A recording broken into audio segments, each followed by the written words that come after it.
Hi everyone, this is Nitya Jayakumar, Professor in the Department of Information Technology at K.S.Rangasamy College of Technology.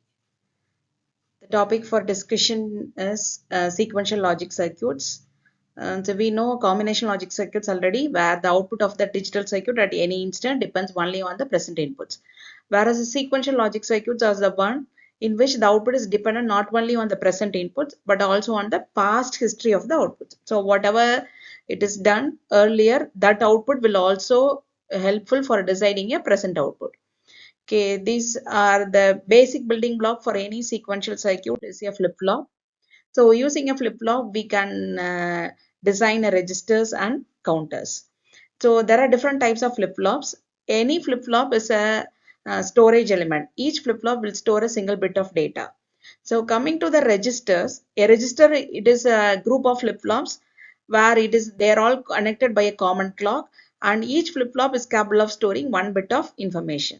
So if you say n bit register, it is consisting of n group of flip-flops where each stores a single bit of data. So if you say a 4-bit register, it should have 4 flip-flops, and totally in total we have be storing 4 bits of binary informations. So the output of one flip-flop may be counted to the input for the next flip-flop.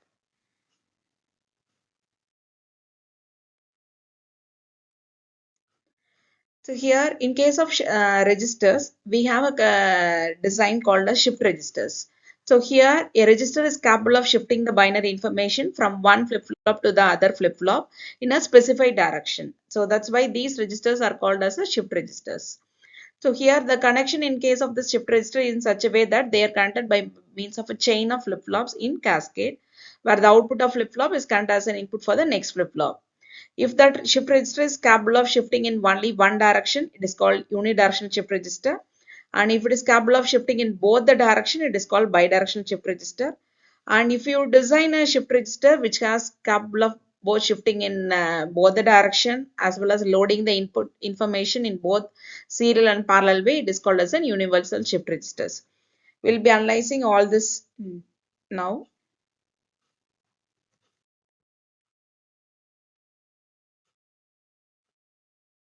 So here, this is a configuration where you have 4 flip-flops. The type of flip-flop which is taken for consideration is D flip-flop. So which is called as a data flip-flop. So this function of this flip-flop is whatever input you give, that will be proceeded at the output. So it is a data flip-flop. It is capable of storing 1 bit. So here it is a 4-bit shift register. That means we have connected 4 flip-flops. So the output of one flip-flop is counted as an input for the other. Likewise, it is connected. Here, this flip-flops are connected by a common clock. So the clock of each flip-flop was connected by a common point. Here, this is configured in the form of serial in and serial out. So what it means serial in is, you will be giving the inputs to the circuit one by one. So let us say you have a 4-bit data 1010. First you have to give 1, then 0, then 1, then 0. Likewise, you have to give the inputs in serially. And similarly, the output will also be taken in a serial manner. So this way in which you can give a serial input and serial input. For example, let us give the first input as 1. So that will be obtained at the first flip-flop output. So once you give the second input, the output of the first flip-flop will be proceeded to the next, and the current input what you are given will be given in the first flip-flop. Likewise, the flip-flop values are proceeded for the next stages. Next, in case of parallel in parallel out, it is just opposite of the previous one, where you are given inputs in serial. Now we are going to give inputs in parallel way and taking outputs in the parallel. So parallel in the sense, you will be giving the inputs at the same instant. All the 4 inputs are given at the same point. Likewise, D naught, same D flip-flops are connected shared by a common clock. And here we give the inputs 1, 0, 1, 0. All the inputs are given at the same instant. Whereas in the previous serial in, we'll give the inputs one by one. Here all the inputs are given at the same instant. And similarly, you can take all the outputs at the same instant. So likewise, you can take all the outputs at the same. So previous one is serial in, serial out, and the next one is parallel in, parallel out. The next configuration can be serial in and parallel out. That is, you can give the inputs in a serial way as we have discussed in the earlier. Give the inputs one by one serially, and then Instead of taking output in a serial manner, we can also take outputs in the parallel way. So the first flip-flop output, second, third, fourth, all the outputs can be taken in a parallel way. So this is the manner in which you can take a output. So we have seen serial in, serial out, parallel in, parallel out. The last one is serial in, parallel out. If we do all these functions can be implemented in a single configuration, that's what we get a circuit called as universal shift registers.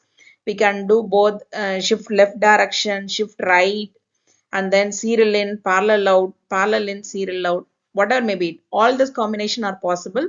So we have four flip-flops connected, D flip-flops shared by a common clock. And here we have facility for clearing all the flip-flop outputs.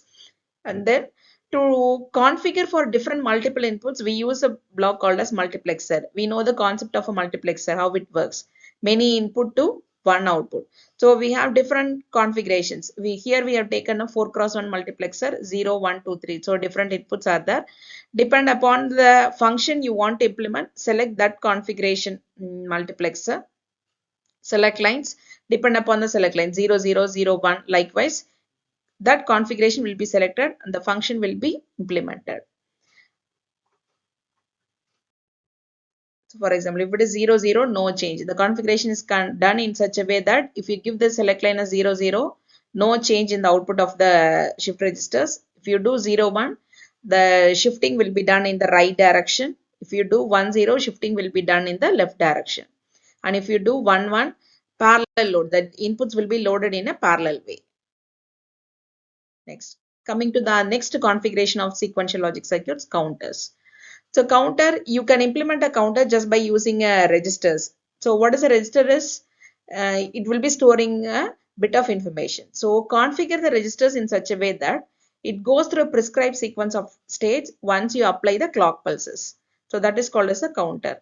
So it may follow a binary number sequence or any other sequence. That is, you can design a counter to follow a prescribed sequence like 0, 1, 2, 3. Likewise, it go in increment order or decreasing order like a down counting or any random sequence like 0, 1, 3, 5, 7, like odd number sequence. Anything you can design it. So here, if you define a binary counter, it is a counter which follows a binary number of sequence. So if we use a n-bit counter, that means you have to use n flip-flops. That is capable of counting from 0 to 2 power n minus 1. For example, if you design a 3-bit counter, you have to use 3 flip-flops. And the counting will start from 0 to 2 power 3 is 8 minus 1, 7. That means it will count from 0 to 7. So this is the way counter is configured. So the counters can be either asynchronous design or synchronous design. So asynchronous can also be a ripple counter. Here the flip-flop, the common difference between the asynchronous and synchronous counter is the way in which you apply the clock. For example, in case of ripple or asynchronous counter, the output of first previous flip-flop is connected as a clock for the next flip-flop. Okay. In case of synchronous counter, the common clock is done for all the flip-flops. That is a major difference between here asynchronous counters and synchronous counters. So here, in case of this is a counter simple design, which in which you will do implement a 3-bit asynchronous up counter. We have 3 flip-flops. Here we have taken a JK flip-flop. Here it is configured what either maybe use a JK flip-flop or T flip-flop, that is toggle flip-flop. The condition is it should be connected in a toggle mode. So connect both the inputs as 1. So all the flip-flops it is connected as an 1. So this is an LSB counter, the next bit, and here MSB. So 3-bit counter, 3 flip-flops are connected. Only for the first flip-flop you could give a clock. For the next subsequent flip-flops, the output of the previous one is connected as a clock. So Q0 is given as a clock for this and Q1 is given as a clock for this. Here it is configured in such a way that it is done with the negative edge triggering. So negative edge triggering is only when the value changes from 1 to 0, this flip-flop will be triggered. So here when you take Q0, it is connected to the common clock, system clock. So whenever the clock changes from 1 to 0, this will be toggle. Toggle in the sense previously 0 means now it will change to 1. So when you observe this table, so depend upon the system clock, it changes from 0 to 1, 1 to 0. Likewise, it goes on. Okay, at every clock pulse, this will be complemented. When you take Q1, it will be complemented only when Q0 changes from 1 to 0. So when you observe here, Once Q0 changes from 1 to 0, the value of Q1 will be complemented. That is, it will be toggle. So 1, 1. So it will be retained the same 1. Once this Q0 changes from 1 to 0 transition, this will be toggle. So this is a function of Q1. Coming to the case of MSB flip-flop, that is Q2. Q1 is acting as a trigger. So whenever Q1 changes from 1 to 0, this will be complemented. So that's what a function of this 3-bit up counter. When you observe it, it counts from 0, 1, 2 till 7. So since it is counting in the increasing order, this is called as an up counter. Here the clock is not common. Only for the first flip-flop clock is connected. For the subsequent flip-flops, the output of the previous one is connected as an input for the next clock. So here, if I want to redesign as a down counter, what I have to do is just connect, instead of this, I have to connect Q bar as a clock. Here Q1 bar as a clock. So if you just do that process, it will automatically count as a down counter. That will start from 7, 6, 5. Likewise, it goes on.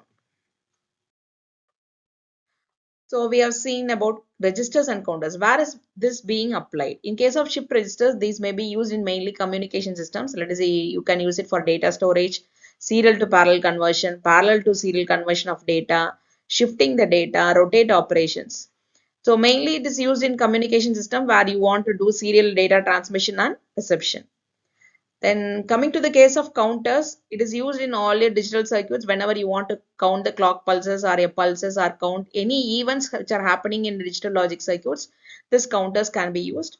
If you take in case of real-time applications, you can use these counters in traffic control systems to count how many number of vehicles have passed. So once a vehicle has passed, automatically the counter will be incremented. So in that case, this counter can be used also in a traffic light for a counting operation. The timing can be set in the traffic signals. After that particular timing, it will be 0. So likewise, this counting operations can also be done in traffic control. That is done by means of these counters. And it also has a wide application in medical industrial applications in industries where you count the number of products produced, that also can be counted by means of these counters. So the sequential logic circuits have a wide application in our day-to-day life. In case of shift registers, it will be used in your communication systems. In case of counters, wherever you want to count the sequence of events or any products by means of digital applications, we have to rely upon these counters. Okay, thanks for watching. Happy learning. Enjoy digital systems.